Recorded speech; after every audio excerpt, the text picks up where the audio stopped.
Hachiko was 'n baie spesiale hond wat in Japan gewoon het. Elke dag het hy en sy eienaar, professor Ueno, tot by die treinstasie gestap en hy het gewag vir hom om van die werk af terug te kom. Maar toe die professor op 'n dag siek word en nie weer terugkom nie, het Hachiko bly wag. Elke dag vir 9 jaar lank.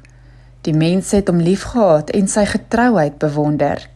Vandag is daar 'n standbeeld van Hachiko by die stasie, sodat almal kan onthou hoe 'n hond se hart ware vriendskap kan wys.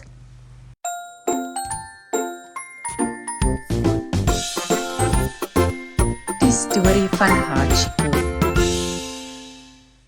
In die stad Tokio in Japan het daar 'n hond gewoon met sagte bruin hare en 'n hart vol liefde. Sy naam was Hachiko.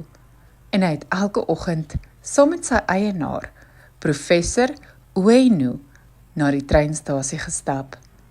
Daar het Ueno op die trein geklim om klas te gaan gee en Hachiko het altyd op dieselfde plek gaan sit om te wag vir sy vriend se terugkoms. Wanneer die trein teruggekeer het, het Hachiko vrolik opgestaan, sy stert geswaai en sy poot opgehou, reguit na professor Ueno toe. Dit was al daaglikse ritueel. Maar toe op 'n dag het iets hartseer gebeur. Professor Ueno het by die werk siek geword en het in die hospitaal beland. Hy was baie siek en sy hart het ophou klop. Hy het nooit weer na die stasie toe teruggekeer nie. Hachiko het nie geweet wat gebeur het nie. Hy het gedink dalk is Ueno laat of op 'n ander trein en so het hy bly wag. Elke dag op dieselfde plek met hoop in sy oë. Die stasiepersoneel en mense wat daagliks verbygegaan het begin om Hachiko te ken en lief te hê. Hulle het vir hom water gegee, hom kos gevoer en 'n sagte plekkie gemaak waar hy kon rus.